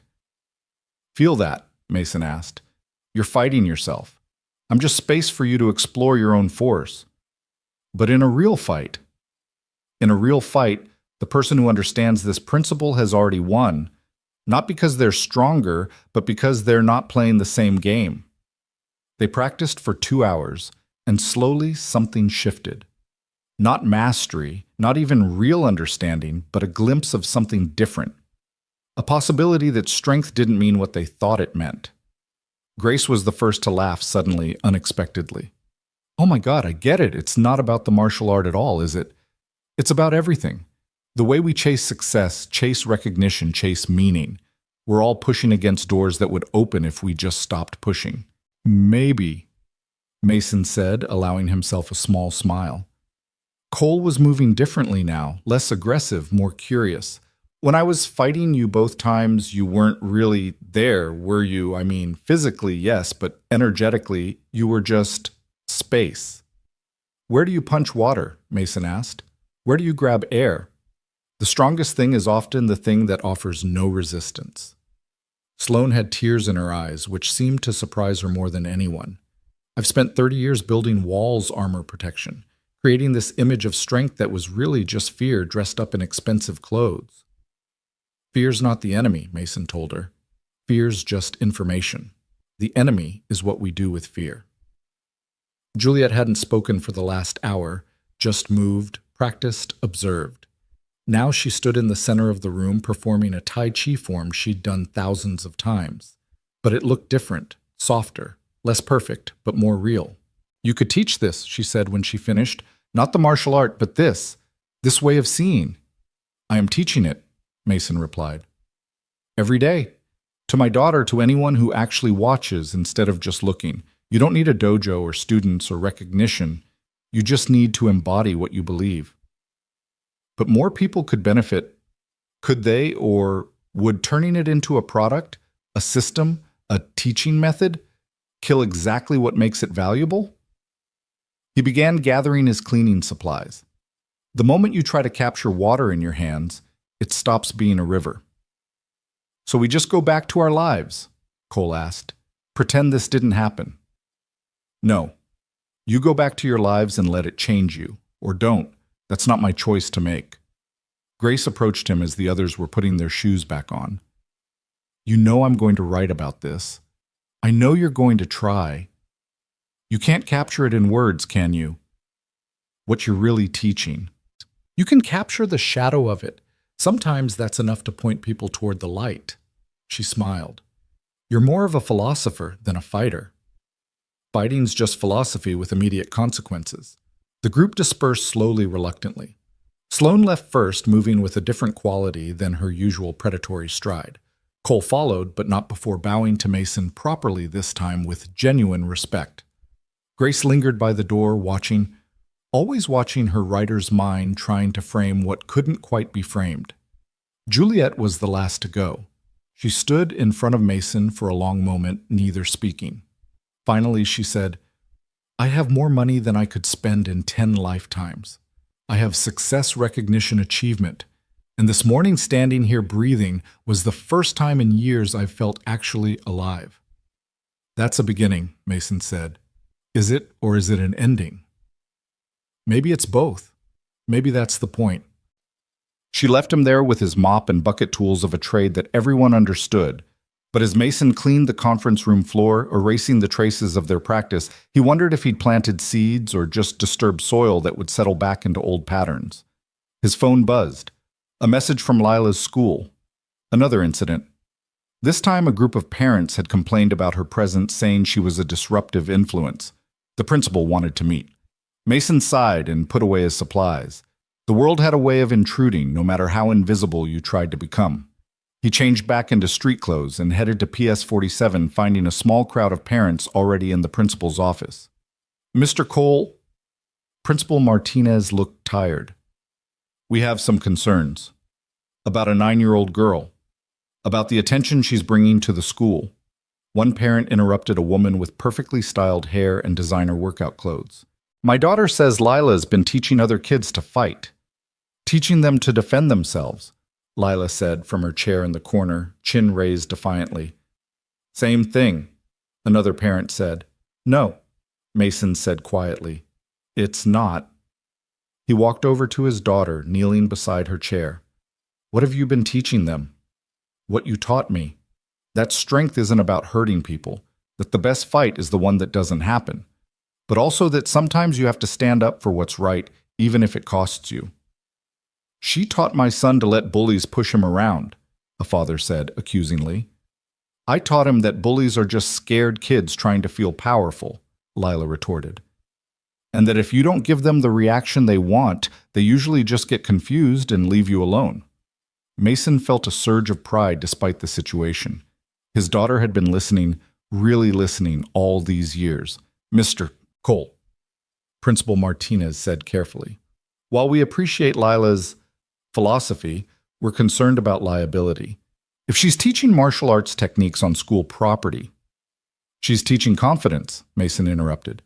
She's teaching kids that they have choices besides victim or aggressor. Isn't that what education is supposed to be about? Not when it involves physical techniques that could lead to injury. Show me, Mason said to his daughter. Show them what you've been teaching. Lila stood up, motioning to one of the parents' kids who'd been watching from the doorway. A small boy, maybe 7, with thick glasses and nervous eyes. Come here, Timothy, Lila said gently. The boy looked at his mother, who nodded reluctantly. He approached Lila like she might explode. Remember what we practiced? Lila asked him. About standing. Timothy nodded and adjusted his posture. Not aggressively, just present. Grounded. Now, if someone pushes you, Lila mimed a push without actually touching him. Timothy shifted slightly, letting the imaginary force pass by maintaining his balance. And if they grab you, Timothy demonstrated a simple escape, turning his wrist in a way that would break most grips without violence. That's it, one parent asked. That's what you've been teaching. That and breathing, Lila said. Lots of breathing. Dad says if you can control your breath, you can control your fear. And if you can control your fear, you don't need to fight. The room was quiet for a moment. Then the woman with perfect hair said, "But the videos, the violence." "What violence?" Mason asked. "Show me one moment in any video where I hurt someone. Show me one instance of aggression." They couldn't, of course, because there hadn't been any. "Your daughter is teaching our children to be passive," the accusatory father said. "She's teaching them to be like water," Mason replied, "to flow around obstacles instead of meeting them head-on, to be soft when the world expects hard yielding, when it expects resistance. That's not passive. That's the hardest kind of active there is." Principal Martinez rubbed his temples. "Mr. Cole, I understand what you're saying, but the fact remains that other parents are uncomfortable. Perhaps it would be best if Lila took some time off." "You're suspending her for being helpful. I'm suggesting a voluntary leave while things calm down." Mason looked at his daughter, saw the hurt she was trying to hide behind bravery. This was the cost of visibility, the price of being noticed. He'd tried so hard to spare her this. "How long?" "A week, maybe 2. Let the news cycle move on. Let people forget." "People don't forget," Lila said quietly. "They just pretend to." Mason took his daughter's hand. "We'll take the week, but not because we've done anything wrong. Because sometimes the wise action is to step back and let others figure out what they've lost." They left the office together, walking through hallways that suddenly seemed hostile. Other kids stared, whispered. Some with awe, some with fear. Most with the cruel curiosity that children perfected long before adults. Outside, the afternoon sun felt too bright, too exposing. Mason and Lila walked to their car in silence, each processing the unfairness in their own way. "I'm sorry," Mason finally said. "For what?" "For bringing this attention to you. For making your life harder." Lila stopped walking, forcing him to stop too. "Dad, those kids I've been teaching Timothy and the others, they used to eat lunch alone, hide during recess. Go home with bruises they wouldn't explain. Now they walk taller. They smile more. They know they're not helpless. How is that something to be sorry for? Because now you're the one being pushed out. But I'm not helpless either. You taught me that." They got in the car, but Mason didn't start the engine immediately. He sat there, hands on the wheel, thinking about cycles and patterns and the way the world resisted change. "You know what?" he said suddenly. "You're right. You're absolutely right. We've been playing by their rules, accepting their terms. Time to change the game." "What do you mean?" Instead of answering, Mason took out his phone and called Grace Lynn. "I wasn't expecting to hear from you." She answered on the second ring. "That story you want to write. Write it, but not about me. About them. About the kids who are learning to stand up without standing out. About the parents so afraid of strength they mistake it for violence. About a system that prefers victims and bullies to people who refuse to be either. You're ready to go public." "No, but my daughter is, and she's braver than I am." He hung up and looked at Lila. "You sure about this? Once the story's out there, really out there, we can't take it back." "Mom would do it," Lila said simply. "If she saw kids being helped and adults trying to stop it, she'd fight. Not with fists, but with truth." Mason started the car, but instead of going home, he drove to the Meridian building. If they were going to do this, they were going to do it right. He found Juliet in the basement of all places, standing outside the janitor's break room like she was waiting for permission to enter. "I came to find you," she said when she saw him, "to apologize for this morning, for pushing, for trying to make you into something you're not." "I need your help," Mason said, which clearly wasn't what she'd expected. "Anything. Not for me, for my daughter, and for some kids who are being punished for learning to be strong." He explained the situation while Lila waited in the car. Juliet listened without interrupting her expression, cycling through surprise, anger, and finally determination. "Give me an hour," she said when he finished. "I'll make some calls." "I don't want your money or your influence." "No, but you need a platform, and I need a chance to do something real instead of just profitable." She paused. That school PS 47, they're about to receive a donation for a new after-school program, self-defense and confidence building, properly insured, professionally taught. And they're going to accept it because the alternative is a discrimination lawsuit for suspending students who were helping others. You can't just, I can and I will. You taught me something this morning. That real strength comes from creating space for others to find their own power. Let me create that space. Mason studied her for a long moment, then nodded. One condition. Lila helps design the program. The kids teach the kids with adult supervision. No experts, no masters, just young people helping each other find their balance. Deal. They shook hands and Mason felt something shift in the air between them. Not romantic, not even friendship exactly, but recognition. Two people who'd found different ways to the same truth. He returned to the car to find Lila doing homework in the back seat, using her suspension productively. So, she asked, so we're going to teach them that water can carve canyons given enough time. That's a metaphor, right? Everything's a metaphor if you look at it right. They drove home through the afternoon traffic and Mason noticed something different. The weight he'd been carrying since that night on the rooftop felt lighter. Not gone, but transformed into something else. Purpose, maybe. Or just acceptance that invisibility was its own kind of illusion, that we all affected the world whether we meant to or not. Back at their apartment, Mrs. Chen was waiting with the pot of soup and knowing eyes. You look different, she told Mason. Less hiding, more being. Is that good? Is rain good? Is sun good? Things just are. Good and bad are stories we tell after.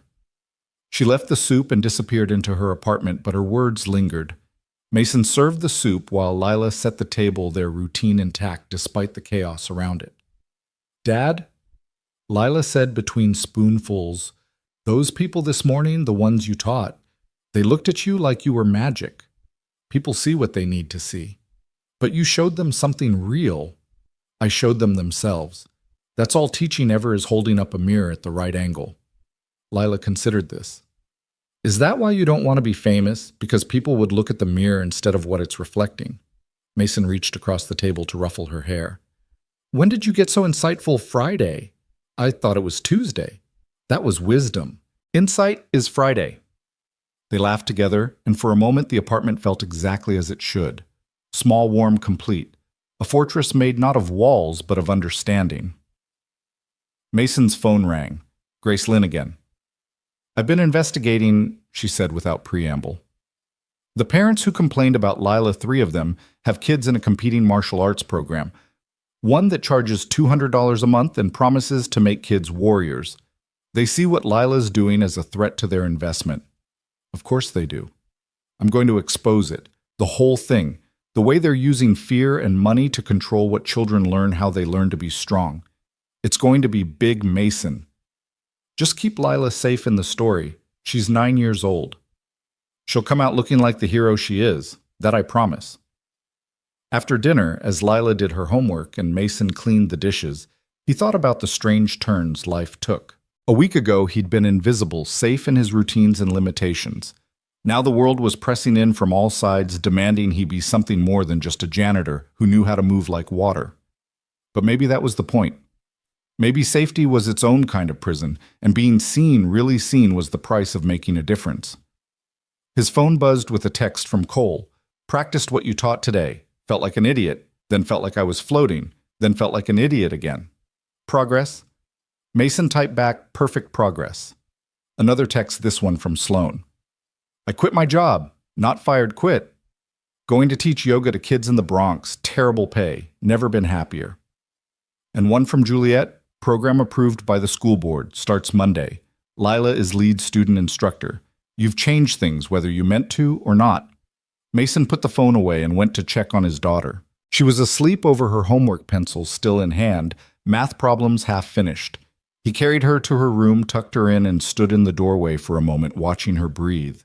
Everything he'd done, every choice he'd made since her mother died, had been about protecting this peace, this innocence, this chance for her to grow up unburdened by the weight of what he'd been.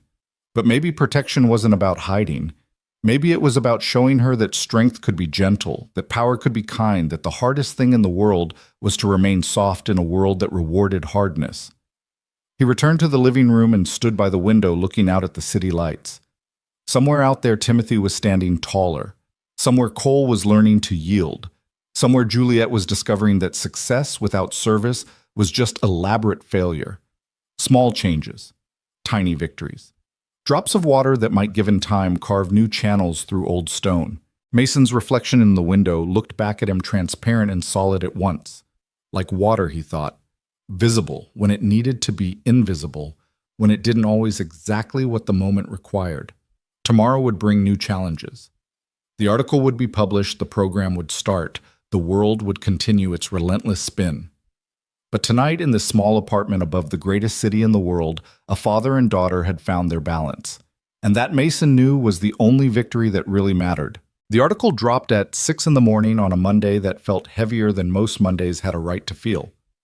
Grace Lynn had titled it, "The Invisible Warriors: How Children Are Teaching Each Other to Stand Without Fighting." And within an hour, it was trending across every platform that mattered. Mason read it while Lila slept, his coffee growing cold as he absorbed Grace's carefully crafted narrative that somehow told the truth without exposing too much of it. She'd been clever, focusing on the children rather than him, making Lila a symbol rather than a target. The piece described young students at PS 47 discovering their own strength through simple movements and breathing exercises taught not by adults trying to monetize their fears, but by peers who understood what it meant to be small in a world built for the big. By the time Lila woke up, their apartment building was surrounded again, but this time the crowd was different. Parents with their children holding handmade signs that said things like, "Let them learn," and "Strength through peace." Mrs. Chen stood on the steps like a general surveying troops coordinating with the building's security to maintain order. "Dad," Lila said, peering out the window at the crowd. "They're here for me. They're here for what you represent. There's a difference." Is there, or is that just something we tell ourselves to make it less scary? Mason had no good answer for that, so he made breakfast instead, maintaining their routine in defiance of the chaos outside. But when they tried to leave for the school where the new program would begin, they found the lobby packed with reporters, parents, and curious onlookers. "Mr. Cole, is it true you're starting a revolution in children's self-defense?" "Lila, how does it feel to be called the youngest master instructor in New York? Will you be teaching adults as well?" Mason was preparing to push through when Juliet appeared, flanked by building security, creating a pathway. She'd traded her usual white for simple black athletic wear, looking more like an instructor than a CEO. "The car's waiting out back, but," she told Mason quietly, "unless you want to make a statement." "The only statement I make is with actions," Mason replied, guiding Lila through the gap she'd created. In the car, a black SUV with tinted windows that Juliet had arranged, Lila sat between them, unusually quiet. "You okay, sweetheart?" Mason asked. "What if I'm not good enough? What if I can't teach them what you taught me?" "Then you'll learn together," Juliet said before Mason could answer. "The best teachers are the ones who remember what it's like not to know." They arrived at PS 47 to find the gymnasium transformed. The usual scuffed floors had been covered with professional mats, and parents lined the walls, some supportive, others skeptical, all watching. Principal Martinez stood near the entrance looking like a man who'd lost control of his own school and wasn't entirely unhappy about it. "We have 43 students registered," he told Mason, "ages 6 to 12. Some of their parents are resistant." "They're welcome to watch," Mason said. "Fear dissolves better in light than in shadow." The children were already gathering in the center of the gym, some in martial arts uniforms they'd clearly bought for the occasion, others in simple gym clothes. Timothy was there, standing slightly taller than Mason remembered, and around him clustered the other kids Lila had been quietly teaching during lunch breaks and recess. Cole Barrett entered from the side door, causing a stir among the parents who recognized him. But he wasn't there as the celebrity trainer anymore. He walked directly to Mason and bowed properly, humbly. "I'd like to help," he said simply. "Not teach, just help. Carry mats, demonstrate if needed, whatever you need." "Why?" Mason asked. "Because I spent 10 years learning to fight and never learned to stop fighting until you showed me. Maybe these kids can skip the first part." Sloan Whitman entered next, her transformation even more dramatic. Gone was every trace of the corporate shark. She looked younger, softer, though her eyes still held that sharp intelligence. "I brought insurance papers," she said, producing a folder. "Liability waivers, medical clearances, everything the school board requires. All pro bono." "You're a lawyer now?" Juliet asked, surprised. "Always was. The corporate strategy thing was just better paying, but it turns out doing the right thing for free feels better than doing the wrong thing for millions." But Mason looked at these people who'd been strangers a week ago, enemies days ago, and were now something else entirely. Not friends exactly, but fellow travelers on a path none of them fully understood. "All right," he said to Lila. "It's your class. How do you want to begin?" Lila walked to the center of the mat, and the room gradually quieted. She looked so small standing there, but her voice carried clearly when she spoke. "My dad taught me that the strongest water is the kind that knows when to be ice, when to be liquid, and when to be vapor. Today we're going to learn to be like water." She had them sit in a circle, not in rows like a traditional class. No hierarchy, no front or back, just a community of learners. "First we breathe," she said, and began leading them through the exercise Mason had taught her years ago when her mother was dying and the world felt too heavy for a 6-year-old to bear. Some parents shifted restlessly, expecting something more dramatic, more obviously martial. But Mason watched their children and saw what the adults were missing. The way tension dissolved from small shoulders, the way fists unclenched, the way fear began to transform into curiosity. "Now," Lila said after several minutes, "everyone stand and find a partner, someone you don't usually talk to." The children mixed reluctantly, at first popular kids with unpopular ones, athletes with artists, the loud with the quiet. Timothy ended up paired with a girl named Sarah, who'd been one of his tormentors before Lila's teachings had begun to change the school's dynamics. "We're going to practice being mountains and wind," Lila explained. "One person stands strong like a mountain, the other moves around them like wind. The mountain learns to be still, the wind learns to flow. Then we switch." It was beautiful in its simplicity.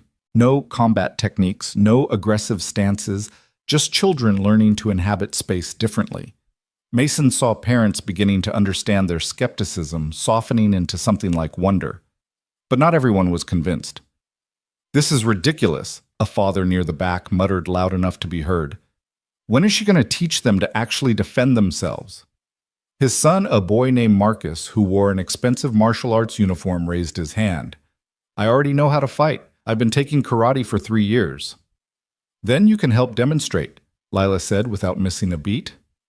"Would you like to show everyone what you've learned?"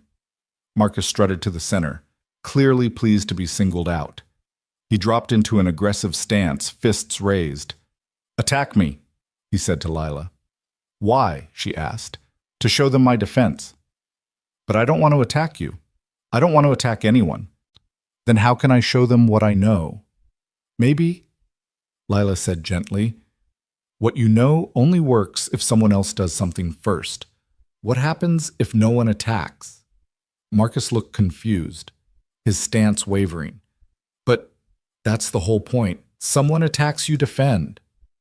Or, Lila suggested, "No one attacks and no one needs to defend and we all go home safe." "That's naive," Marcus's father called out. "The world doesn't work that way." Mason stepped forward, then not to the center, but just enough to be seen. "You're right," he said to the father. "The world doesn't work that way. But maybe that's because we keep teaching our children that it can't. Easy for you to say. You're some kind of master fighter. You can afford to be peaceful. Can I—" Mason moved to the center, standing beside his daughter. "Marcus, attack me." The boy looked at his father, who nodded encouragement. Marcus launched himself forward with a yell, throwing the punch he'd been taught would disable an opponent. Mason didn't move away. He moved through his body, becoming space that Marcus's punch passed through without connection. The boy stumbled forward, and Mason's hand was there to steady him, gentle as a friend's support. "Again," Mason said. Marcus attacked again, this time with a combination he'd won tournaments with. Each strike found only Air Mason's movement so minimal it looked like he was barely doing anything at all. But Marcus might as well have been fighting smoke. "Why can't I hit you?" Marcus asked, frustrated. "Because you're trying to," Mason replied. "Try not to hit me." "That doesn't make sense." "Try it." Marcus approached more slowly this time, his fist extending without real intention to connect. Mason didn't move at all, and the punch stopped inches from his chest, Marcus's own body naturally preventing the strike from landing. When you try to hit, Mason explained to the watching children, your body telegraphs intention. When you don't try, there's nothing to read, nothing to avoid. The most dangerous person is the one who doesn't want to fight. But then how do you win? Marcus asked. You don't, Leela said, taking over again. You just don't lose, and if no one loses, doesn't everyone win? She had Marcus practice the mountain and wind exercise with Timothy, and something beautiful happened. The boy who'd been so eager to show his fighting skills began to understand that real strength might look different than he'd imagined.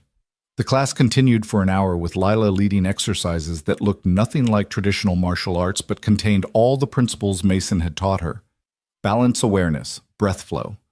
Cole and Juliet moved among the students, helping adjusting learning alongside them. Even Sloane, who'd probably never been on a gym mat in her life, was working with a group of the youngest children, teaching them to fall safely by pretending to be leaves floating from trees. Grace Lynn stood in the corner taking notes, but not photos, respecting the space while documenting what she was seeing. Occasionally she caught Mason's eye, and he saw she understood what was really happening here. Not a martial arts class, but a fundamental reimagining of what strength could mean. Halfway through the session, 3 men entered the gym. They wore matching jackets from Warrior Kids Academy, the competing program Grace had mentioned. The lead instructor, a muscled man named Derek, who Mason recognized from local MMA circuits, walked directly to Principal Martinez. "This is illegal," Derek announced loudly enough for everyone to hear. "They're teaching martial arts without proper certification. My program is the only licensed youth combat training in this district." "They're not teaching combat," Principal Martinez replied calmly. "They're teaching movement and breathing exercises." "I saw the video. That man," he pointed at Mason, "is teaching fighting techniques." "I'm teaching children to stand still," Mason said mildly. "If that threatens your program, maybe you should examine what you're really selling." Derek's face reddened. "You think you're better than us with your mystical nonsense and feel-good philosophy?" "I think I'm a janitor who's helping his daughter share something that's helped her, nothing more." "Prove it." The gym fell silent. Every eye turned to the confrontation brewing between the 2 men. "Prove what?" Mason asked. "That your way works. Fight me. Show these kids and parents what real application looks like." "No." "Coward." Lila started to step forward, but Mason put a gentle hand on her shoulder. "There's nothing cowardly about refusing to dance to someone else's music," he told her loud enough for everyone to hear. "You're just afraid," Derek pressed. "All this talk about not fighting is just cover for not being able to fight." "Maybe," Mason agreed easily, "or maybe fighting you would teach these children that violence is the answer to disagreement, that strength means domination, that winning requires someone else to lose. Those are facts of life. No, they're choices we've agreed to pretend are facts." Derek stepped onto the mat. "I'm not leaving until you face me. These parents deserve to know who they're trusting with their children's safety." Mason sighed and looked at the assembled crowd. Parents worried children confused his daughter, watching him with absolute trust. He thought about his wife, what she would say in this moment. She'd always been the wiser one, the one who could find the third option when everyone else saw only 2. "All right," Mason said finally, "but not a fight, a demonstration. You attack however you want. I'll show these children what we're really teaching here." Derek smiled triumphantly and immediately dropped into his fighting stance. He was younger than Mason, stronger in the obvious ways, trained in systems designed to hurt and dominate. He came in fast with a takedown attempt that had won him regional championships. Mason became water, not the dramatic flowing movements people expected from Tai Chi. Just a subtle shift in density, a change in presence that made Derek's aggressive forward momentum feel like trying to tackle a river. The younger man passed through the space where Mason had been, where Mason somehow still was, but wasn't, and found himself gently guided to the mat. Mason's hand on his shoulder, ensuring he landed safely. Derek jumped up embarrassed and threw a combination of strikes that would have hospitalized most people. Mason moved like mist, like the space between heartbeats, each attack finding nothing but the memory of where he'd been. But more than that, each miss seemed to teach Derek something, show him the futility of his aggression, the exhaustion of constant offense. After 2 minutes, Derek was breathing hard, sweating through his jacket. Mason hadn't thrown a single strike, hadn't even raised his hands in a traditional guard. He'd simply existed in a way that made violence impossible. "Why?" Derek gasped, bent over, hands on his knees. "Why won't you fight back?"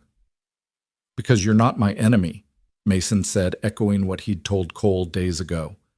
"You're a teacher who cares about children learning to protect themselves. We just disagree on what protection looks like. But in the real world, most fights can be avoided by not being where fights happen, by reading situations before they escalate, by understanding that ego is the enemy, not other people." Mason turned to address the parents. "I can't promise your children will win fights. I can promise they'll learn to avoid most of them. They'll learn that real strength is the ability to help others up, not knock them down. They'll learn that the scariest person in the room is often the calmest one."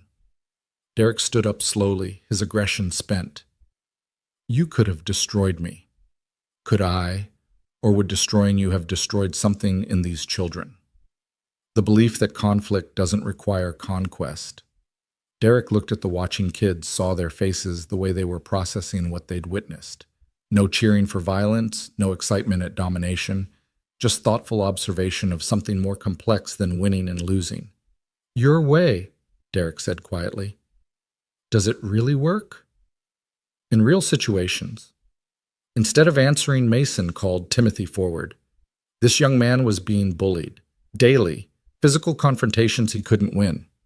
Lila taught him our way. "Timothy, tell Mr. Derek what happened." Timothy adjusted his glasses nervously but spoke clearly. "The bullies got confused when I didn't react the way they expected. When they pushed, I yielded. When they tried to make me angry, I stayed calm. After a few days, they just stopped. It wasn't fun anymore." "And if they hadn't stopped," Derek asked, "then I would have had to make a choice," Timothy said. "But because I stayed calm, I would have made it from thought, not fear." Derek was quiet for a long moment. Then he did something unexpected. He bowed to Mason properly with genuine respect. "I'd like to observe the rest of the class," he said, "if that's acceptable." "Everyone's welcome to learn," Lila said before Mason could respond. "That's the whole point." The session continued with Derek watching from the side, occasionally nodding, sometimes frowning, always thinking. Other parents had their phones out, recording not for scandal, but for sharing, spreading the image of children learning to be strong without being hard. Near the end of the hour, Lila had all the children stand in a large circle holding hands. "The last exercise is about connection," she explained. "When we're connected, we're all stronger. One person starts a squeeze," she demonstrated with Timothy on her right, "and it travels around the circle. See how fast we can make it go." It was a simple children's game, but Mason saw the deeper teaching. Unity communication, the understanding that we're all part of something larger. The squeeze flew around the circle, children laughing as they tried to make it faster, and for a moment the gym felt like what it should be, a place of joy and learning, not competition and fear. When the class ended, parents approached Mason and Lila with questions. Gratitude, some still with skepticism. But the children were different. They moved differently, stood differently, looked at each other differently. Marcus approached Lila shyly. "Could you teach me that thing about being water?" "We all learn together," Lila replied. "Next week? Next week." As the gym emptied, Derek lingered. When most everyone had gone, he approached Mason. "I run a business," he said. 3 locations, 40 instructors, almost 1,000 students. We teach them to fight because parents pay for their kids to feel powerful. "I know. But what you're teaching, it's what they actually need, isn't it? What I'm teaching is one path. Your way is another. The world probably needs both." "No," Derek said firmly. "It doesn't. It needs more of this and less of what I've been selling." He pulled out a business card. "I'm going to talk to my instructors, see if any of them are interested in learning your approach. Would you consider teaching teachers?" Mason looked at the card, then at Juliet, who'd been listening nearby. "I know someone who might be interested in that arrangement," he said, nodding toward her.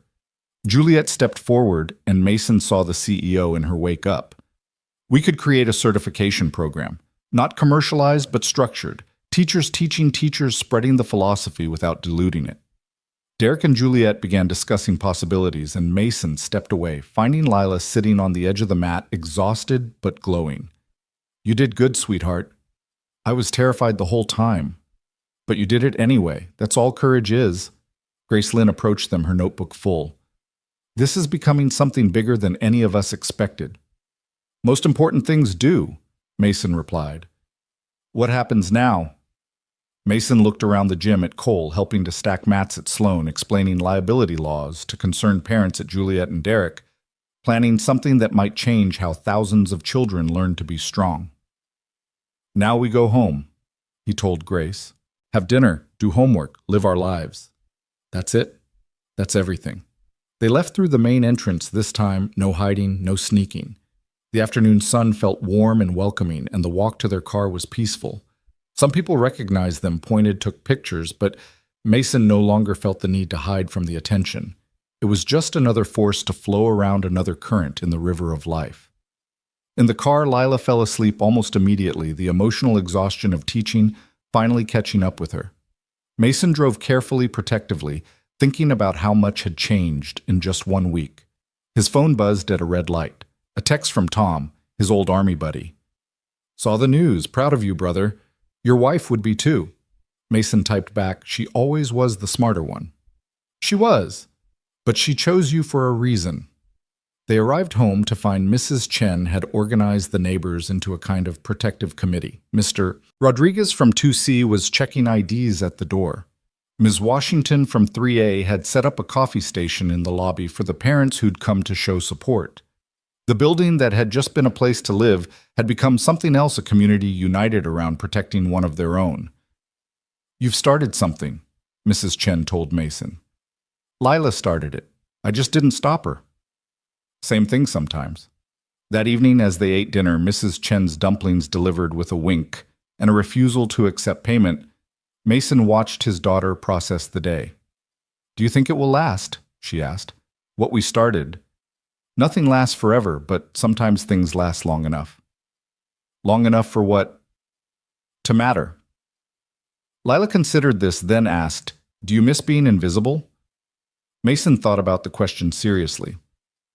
"I miss the simplicity of it, but invisibility was just another kind of hiding. Your mom always said I was too good at disappearing when things got complicated. But you're not disappearing now." "No.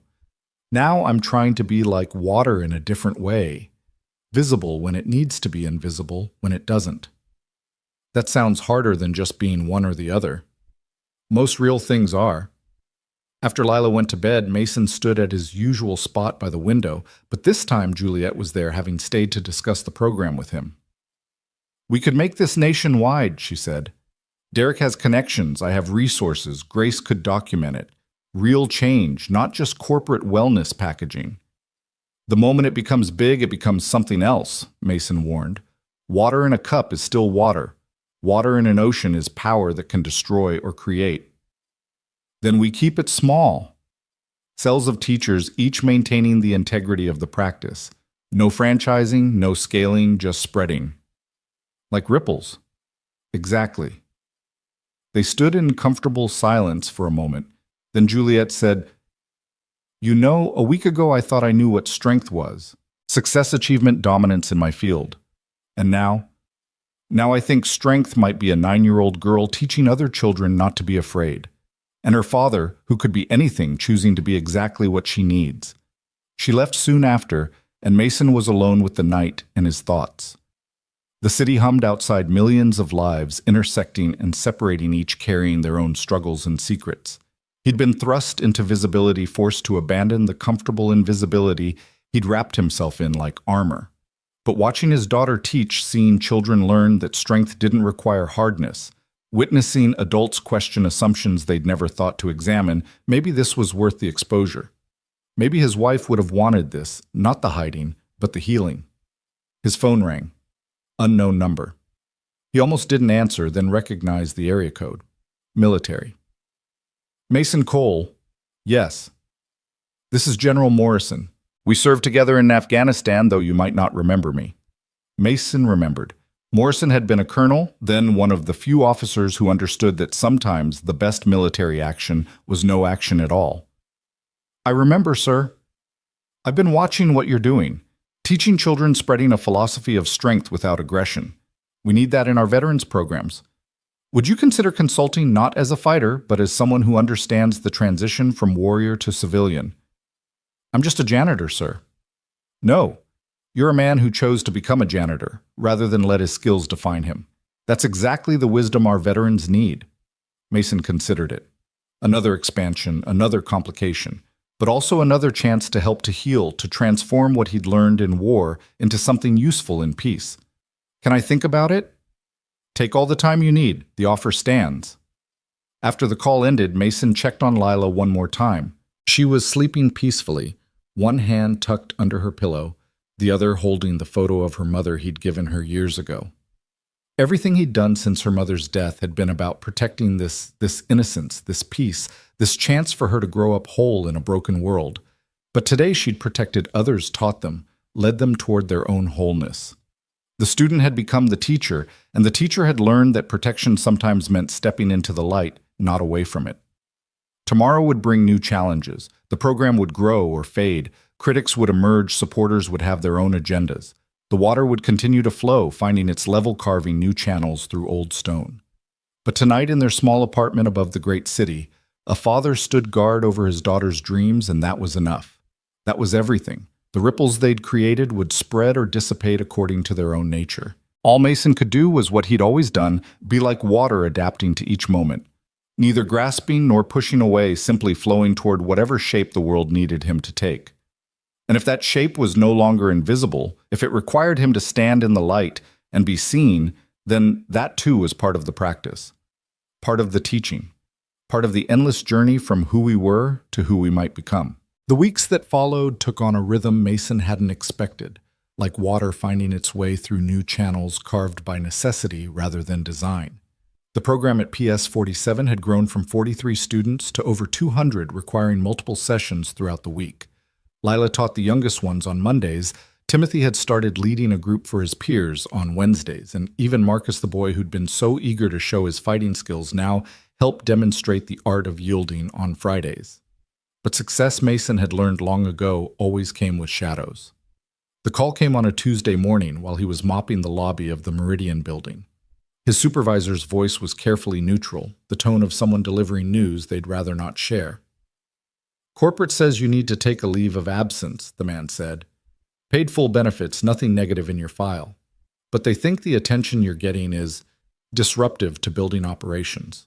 Mason continued mopping the familiar motion, a meditation against the rising tide of complication. How long? Indefinitely, until things calm down. Things don't calm down, they just move on to the next crisis. "I'm sorry, Mason. I fought for you, but the decision came from above my pay grade." After the call ended, Mason finished mopping the lobby with the same careful attention he'd brought to the job for 3 years. Each stroke was complete, each section thoroughly cleaned. If this was to be his last shift, he'd end it the way he'd begun, with simple dedication to the task at hand. Juliet found him in the basement organizing his supplies for whoever would take over. "I heard," she said. "I tried to stop it, but the board overruled me." "It's all right. Water always finds its level." "This isn't right. You've done nothing but help people." "Sometimes helping people is the most disruptive thing you can do."